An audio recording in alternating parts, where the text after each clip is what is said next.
जय हिंद दोस्तों, स्वागत है आपका हमारे यूट्यूब चैनल में। आज की वीडियो में हम लेकर आए हैं आपके लिए यहाँ पर हिंदी साहित्य के बहुत ही महत्वपूर्ण क्वेश्चन आंसर। तो वीडियो को पूरा अवश्य देखना है। अगर आप चैनल पर पहली बार आए हैं तो चैनल को सब्सक्राइब कर लें, बेल आइकन दबाएं, ऑल पर क्लिक करें ताकि ऑल वीडियो की जानकारी आपके यहाँ तक पहुँचे और ज़्यादा से ज़्यादा वीडियो को शेयर करें और वीडियो को लाइक करना ना भूलें। आज का अपने यहाँ पर फर्स्ट क्वेश्चन क्या पूछा है कि निर्गुण संत कवियों में सर्वाधिक शास्त्रज्ञ और सुशिक्षित थे, तो कौन थे ये आपके लिए यहाँ पर बताना है। चार विकल्प दिए गए हैं, आंसर बनता है, तो आप कमेंट में आंसर जरूर बताएं क्या होगा सही आंसर। तो आपका यहाँ पर जो सही आंसर है वह क्या है, राइट आंसर निर्गुण संत कवियों में सबसे जो सुशिक्षित थे वह कौन थे, सुंदरदास आपका यहाँ पर सही आंसर है। क्या है राइट आंसर, सुंदरदास, यानी कि विकल्प नंबर बी आपका यहाँ पर सही आंसर है।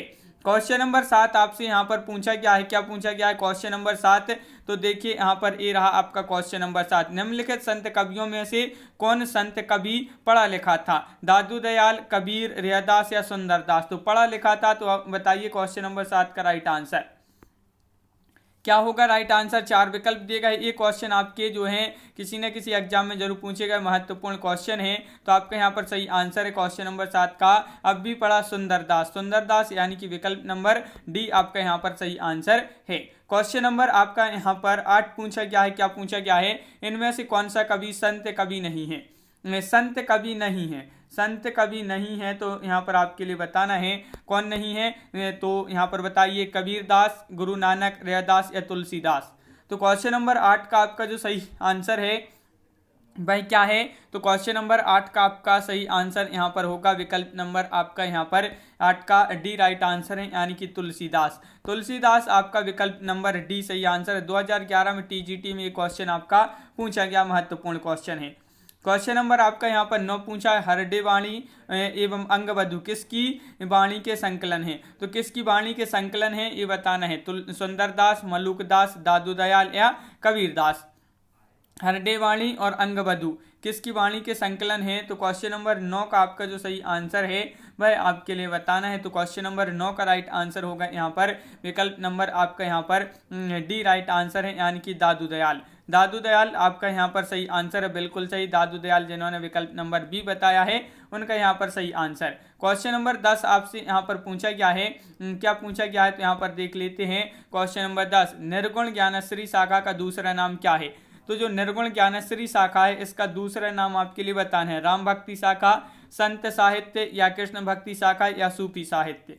तो 10 का आपका जो सही आंसर है इसका दूसरा नाम पूछा है, तो वह है संत साहित्य। निर्गुण ज्ञानश्री शाखा का अन्य नाम वह है संत साहित्य, यानी कि विकल्प नंबर सी आपका यहाँ पर राइट आंसर है। क्वेश्चन नंबर आपसे 11 यहाँ पर पूछा गया है, क्या पूछा गया है क्वेश्चन नंबर 11, तो देख लेते हैं। ये है आपका क्वेश्चन नंबर 11 कि कबीरदास किस काव्यधारा का प्रतिनिधित्व करते हैं, संत काव्य, राम काव्य, सूफी काव्य या कृष्ण काव्य। ये चार विकल्प आपके यहाँ पर दिए गए हैं। कबीरदास के बारे में बताने हैं आपके लिए, तो कबीरदास जो है किस काव्यधारा का प्रतिनिधित्व करते हैं, तो 2011 में टीजीटी में ये क्वेश्चन पूछा गया, महत्वपूर्ण क्वेश्चन है। संत काव्य आपका यहाँ पर सही आंसर है, संत काव्य यानी कि विकल्प नंबर 1 राइट आंसर है। ज्ञानश्री शाखा के कवियों को किस नाम से पुकारा जाता है, क्वेश्चन नंबर 12 का सही आंसर आपके लिए यहाँ पर बताना है। ज्ञानश्री शाखा के कवियों को किस नाम से पुकारा जाता है, तो क्वेश्चन नंबर 12 का राइट आंसर बताइए। सिद्ध साहित्य, भक्त साहित्य, सिद्ध कवि, सॉरी यहाँ पर सिद्ध कवि है, या भक्त कवि, नाथपंथी कवि या संत कवि। तो ज्ञानश्री जो शाखा है, ज्ञान मार्गी शाखा, इसके कवियों को जो पुकारा जाता है वह किस नाम से पुकारा जाता है, संत कवि, यानी कि आपका विकल्प नंबर डी राइट आंसर है। संत कवि के नाम से इनको पुकारा जाता है। क्वेश्चन नंबर 13 आपसे पूछा गया यहाँ पर, संत काव्य नाम किसने दिया, ये क्वेश्चन महत्वपूर्ण है। देखिए ये आपका बहुत ही महत्वपूर्ण क्वेश्चन पूछा गया है। तो संत काव्य जो नाम दिया है, ये संत काव्य नाम किसने दिया है, आचार्य रामचंद्र शुक्ल, राम कुमार वर्मा, राहुल सांकेतन, हजारी प्रसाद द्विवेदी। तो क्वेश्चन नंबर 13 का आपका जो सही आंसर है वह है आपका यहाँ पर 13 का राइट आंसर विकल्प नंबर सी, यानी कि राम कुमार वर्मा आपका यहाँ पर सही आंसर है। राम कुमार वर्मा आपका यहाँ पर राइट आंसर है, बिल्कुल सही। क्वेश्चन नंबर आपका यहाँ पर 14 पूछा गया है कि निम्नलिखित विकल्पों में से जो संत काव्य की विशेषता नहीं है उसे छांटिए। तो संत काव्य की विशेषता नहीं पूछा है आपसे यहाँ पर, तो कौन सी नहीं है, तो बताइए। यहाँ पर 4 विकल्प दिए गए हैं आपके यहाँ पर। तो क्वेश्चन नंबर 14 का सही आंसर आपका जो यहाँ पर होगा वह आपका यहाँ पर राइट आंसर विकल्प नंबर सी कि सगुण ईश्वर की उपासना। ये जो है क्या है, संत काव्य की विशेषता नहीं है, तो विकल्प नंबर सी आपका राइट आंसर यहाँ पर होगा। क्वेश्चन नंबर आपका यहाँ पर 5 क्या पूछा गया है कि निर्गुण काव्य धारा की प्रवृत्ति है। निर्गुण काव्य धारा की प्रवृत्ति क्या है? वात्सल्य रस की प्राधान्यता, प्रकृति पर चेतन सत्ता का आरोप, रूढ़ियों एवं बाह्य आडंबरों का विरोध, आश्रयदाता की प्रशंसा। तो क्वेश्चन नंबर 15 है और 15 का जो सही आंसर है वह है आपका यहाँ पर राइट आंसर 15 का विकल्प नंबर सी यहाँ पर राइट आंसर होगा। रूढ़ियों एवं बाह्य आडंबरों का विरोध, ये जो है आपका यहाँ पर विकल्प नंबर सी जो दिया गया है वह आपका राइट आंसर यहाँ पर है। क्वेश्चन नंबर यहाँ पर 16 दिया गया है आपका यहाँ पर। क्वेश्चन नंबर 16 क्या पूछा गया है तो वह देख लेते हैं। क्वेश्चन नंबर 16 देखिए, ये रहा आपका क्वेश्चन नंबर 16 यहाँ पर कि आचार्य रामचंद्र शुक्ल ने भक्ति काल के निम्नलिखित कवियों में से किसे सबसे कम महत्व प्रदान किया है। तो सबसे कम महत्व जो प्रदान किया है वह किसको महत्व प्रदान किया है सबसे कम? रामचंद्र शुक्ल जी ने तुलसी, कबीर, सूरदास या जायसी। तो 16 का आपका जो सही आंसर होगा वह आपका विकल्प नंबर सी यानी कि कबीर। कबीर दास जी को जो है सबसे कम महत्व प्रदान किया है किसने? आचार्य रामचंद्र शुक्ल जी ने। क्वेश्चन नंबर आपका यहाँ पर 17 क्या पूछा गया है तो क्वेश्चन नंबर 17 है आपका ये रहा। देखिए क्वेश्चन नंबर 17, भाषा बहुत परिष्कृत और परिमार्जित न होने पर भी कबीर की उक्तियों में कहीं कहीं विलक्षण प्रभाव और चमत्कार है, प्रतिभा उनमें प्रखर थी, इसमें कोई संदेश नहीं है। ये जो पंक्ति है इस पंक्ति के लेखक बताना है। डॉक्टर नगेंद्र हैं, हजारी प्रसाद द्विवेदी हैं, डॉक्टर राम मूर्ति त्रिपाठी हैं, आचार्य रामचंद्र शुक्ल हैं। तो क्वेश्चन नंबर 17 का आपका जो सही आंसर होगा, 17 का राइट आंसर क्या होगा ये बताना है। तो 17 का सही आंसर आपका विकल्प नंबर डी यानी कि रामचंद्र शुक्ल। देखिए ये आपका जीआईसी प्रवक्ता परीक्षा और एलटी ग्रेड 2012-2018 में क्वेश्चन आपका पूछा गया महत्वपूर्ण क्वेश्चन है। सदुक्कड़ी भाषा से आशय है क्या है ये आपके लिए बताना है। क्वेश्चन नंबर 18 में सदुक्कड़ी भाषा से क्या आशय तात्पर्य है ये आपके लिए यहाँ पर बताना है। तो क्वेश्चन नंबर 18 है, 4 विकल्प भी आपके यहाँ पर दिए गए हैं। क्या होगा इसका सही आंसर? पीजीटी परीक्षा 2015 में ये क्वेश्चन पूछा गया है विकल्प नंबर सी, जिसमें अनेक प्रांतीय भाषाएं और बोलियों के शब्दों का मिश्रण हो उसको कहते हैं सदुक्कड़ी भाषा। सदुक्कड़ी भाषा किसे कहते हैं? जिसमें अनेक प्रांतीय भाषाओं और बोलियों की शब्दों का मिश्रण हो उसे सदुक्कड़ी भाषा बोलते हैं। क्वेश्चन आपका यहाँ पर जो 19वां दिया गया है, अजगर करे न चाकरी पंछी करे न काम, किसने कहा है? तो ये आपके लिए बहुत ही महत्वपूर्ण पूछा गया है। ये किसने कहा है? ये तो तुलसीदास, रैदास, सूरदास या मलुकदास। अजगर करे न चाकरी पंछी करे न काम, तो आपका यहाँ पर सही आंसर होगा मलुकदास, विकल्प नंबर डी राइट आंसर होगा। क्या है राइट आंसर? यहाँ पर आपसे जो है पूरी जो है ये पूछी नहीं गई है। यहाँ पर ये दोहा आपसे पूछा है अजगर करे न चाकरी पंछी करे न काम। आगे है दास मलुका कहे गए सबके दाता राम। तो दास मलुका कहे गए, दास मलुका से मलुक दास की ये जो है पंक्ति है। और ज्ञानबोध किसकी रचना है? तो ज्ञानबोध बताना है सुंदरदास, रज्जब जी, मलुकदास या इनमें से कोई नहीं। क्वेश्चन नंबर 20 का सही आंसर यहाँ पर बताइए क्या होगा। क्वेश्चन नंबर 20 का राइट आंसर ज्ञानबोध बताना है। तो ज्ञानबोध किसकी रचना है तो बताइए। महत्वपूर्ण क्वेश्चन है, क्वेश्चन नंबर 20 है और आपका सही आंसर है मलुकदास। आपका सही आंसर होगा बिल्कुल सही, विकल्प नंबर बी आपका राइट आंसर है। आपका पीजीटी टीजीटी ये क्वेश्चन बहुत ही महत्वपूर्ण है, पूछा गया आपका 3 एग्जाम में पूछा गया है ये। और क्वेश्चन नंबर आपका 21 यहाँ पर पूछा गया है कि भक्ति विवेक निम्नलिखित में से किसकी रचना है। ये रचना बताने हैं आपके लिए, एक किसकी रचना है भक्ति विवेक? मलुकदास, नाभादास, सुंदरदास या दादू दयाल। तो क्वेश्चन नंबर 21 का आपका जो सही आंसर होगा 21 का वह क्या होगा? तो 21 का आपका एक राइट आंसर है यानी कि मलुकदास। भक्ति विवेक किसकी जो रचना है? तो मलुकदास आपका यहाँ पर सही आंसर होगा। रज्जब अली खां के गुरु थे तो इनके गुरु नानक थे, मलुकदास थे, दादू दयाल थे, अधन्ना। तो क्वेश्चन नंबर 22 का राइट आंसर बताइए।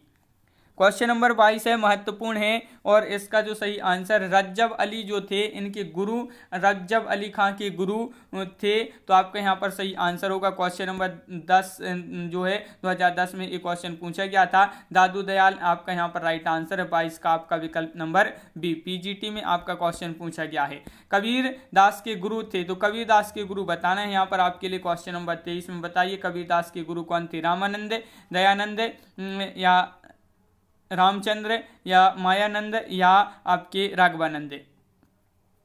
तो क्वेश्चन नंबर 23 है और 23 का आपका जो सही आंसर है वह है आपका यहाँ पर राइट आंसर इनमें से कोई नहीं। तो यहाँ पर आपका जो है इनमें से कोई नहीं आपका यहाँ पर राइट आंसर होगा। यहाँ पर आप देख लेते हैं कबीर के गुरु थे रामानंद, वहाँ पर रामचंद्र दिया था, विकल्प 1 में रामचंद्र दिया था। रामानंद आपका विकल्प में कहीं नहीं दिया गया था, तो इसलिए उनमें से कोई नहीं। रामानंद के शिष्यों में रैदास, धन्ना और पीपा भी शामिल थी। रामानंद ने वैष्णव संप्रदाय की आचार्य राघवानंद से दीक्षा ग्रहण की थी और उपरोक्त विकल्प में से कोई उत्तर सही नहीं है, तो ये आपके लिए वहाँ पर दिया गया था। और यहाँ पर कबीर के गुरु का नाम बताना है, तो आपका यहाँ पर राइट आंसर क्या होगा, अब भी पढ़ा, क्या पढ़ा, कबीर के गुरु का नाम अब भी पढ़ा, तो क्या था, रामानंद आपका यहाँ पर जो है सही आंसर होगा। यहाँ पर आप कंफ्यूज ना होना, यहाँ पर रामानंद सागर दिया है, यहाँ पर आपका रामानंद दिया है, तो रामानंद यानी कि विकल्प नंबर डी राइट आंसर होगा, ना कि विकल्प नंबर 1। क्वेश्चन नंबर आपका 25 क्या पूछा है, कबीर वाणी के डिक्टेटर थे, यह अभिमत किस आलोचक का है। ये अभिमत बताना है डॉक्टर रामकुमार वर्मा, डॉक्टर हजारी प्रसाद द्विवेदी या परशुराम चतुर्वेदी या आचार्य रामचंद्र शुक्ल। तो क्वेश्चन नंबर 25 का आंसर यहाँ पर बताइए क्या होगा। 25 का राइट आंसर 4 विकल्प आपके दिए गए हैं और यहाँ पर कबीर वाणी के डिक्टेटर थे, ये जो मत है वह किसका है, तो हजारी प्रसाद द्विवेदी, हजारी प्रसाद द्विवेदी यानी कि विकल्प नंबर आपका सी यहाँ पर राइट आंसर है। क्वेश्चन नंबर आपका 26 क्या पूछा गया है, कबीर वाणी के डिक्टेटर थे, इस कथन के लेखक हजारी प्रसाद द्विवेदी। ये क्वेश्चन आपका डबल हो गया है, यहाँ पर भी आपका क्वेश्चन डबल हो गया है।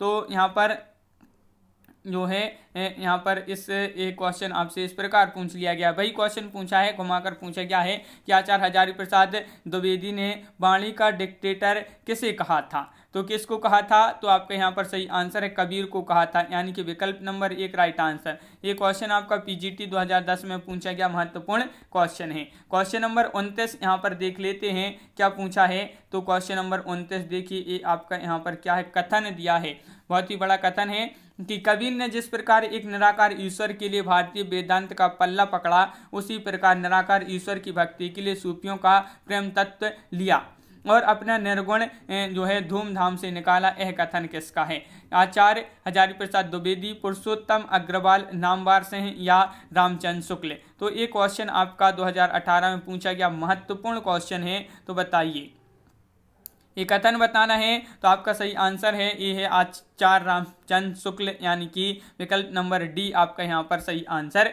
है, विकल्प नंबर डी आपका यहाँ पर सही आंसर होगा, बिल्कुल सही। क्वेश्चन नंबर 30 यहाँ पर क्या पूछा है, तुम्हें जिन जानो गीत है यह निज ब्रह्म विचार, एहू निज ब्रह्म विचार। ये किसने कहा है, कबीर, सूरदास, रैदास या तुलसीदास। क्वेश्चन नंबर 30 का राइट आंसर बताना है, ये किसने कहा है, तो आपका यहाँ पर जो 30 का सही आंसर होगा, 30 का वह है आपका यहाँ पर राइट आंसर क्या है, विकल्प नंबर आपका यहाँ पर 1 राइट आंसर होगा, कबीर।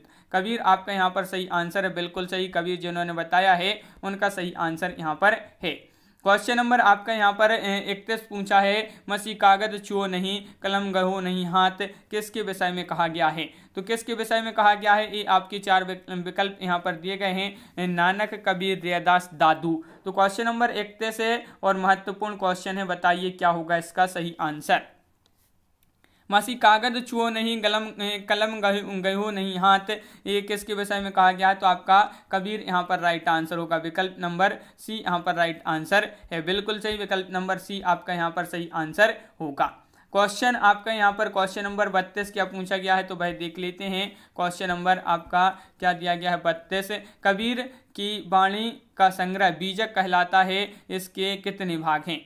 तो बीजक के भाग बताना है आपके लिए, जो बीजक है इसके कितने भाग हैं, तो बताइए यहाँ पर 2, 4, 3, 5।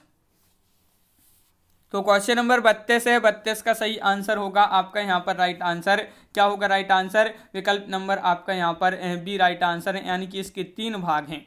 कितने भाग हैं बीजक के, बीजक के 3 भाग हैं। वाणी, कबीर की वाणी का संग्रह बीजक कहलाता है और इसके जो है 3 भाग हैं। यहाँ पर देख लेते हैं क्या है कि कबीर की वाणी का संग्रह बीजक कहलाता है, इसके 3 भाग हैं, साखी, शबद और रमेनी। कबीरदास जो है भक्ति काल के एकमात्र ऐसे कवि हैं जो आजीवन समाज और लोगों के बीच व्याप्त आडंबरों पर कुठाराघात करते रहे हैं। कौन करते रहे हैं? कबीर करते रहे। तो ये आपके लिए याद रखना है। और जो बीजक है यह तीन, इसके कितने भाग हैं? तो 3 भाग हैं। कौन कौन से? साखी, शबद, रमेनी। तो इस प्रकार अपने यहाँ पर बहुत ही महत्वपूर्ण क्वेश्चन कंप्लीट हुए हैं। कैसा लगा ये वीडियो आप कमेंट में जरूर बताएं। और अगले वीडियो में पढ़ेंगे सूफी काव्य। तो आज की वीडियो में बस इतना ही। सभी लोग वीडियो को लाइक कर लें। अगर आप चैनल पर पहली बार आए हैं तो चैनल को सब्सक्राइब और बेल आइकन पर अवश्य क्लिक करें ताकि ऑल वीडियो की जानकारी आपके यहाँ तक पहुँचे। और ज़्यादा से ज़्यादा वीडियो को शेयर करना है। तो आज की वीडियो में बस इतना ही। सभी के लिए बहुत बहुत धन्यवाद। जय हिंद।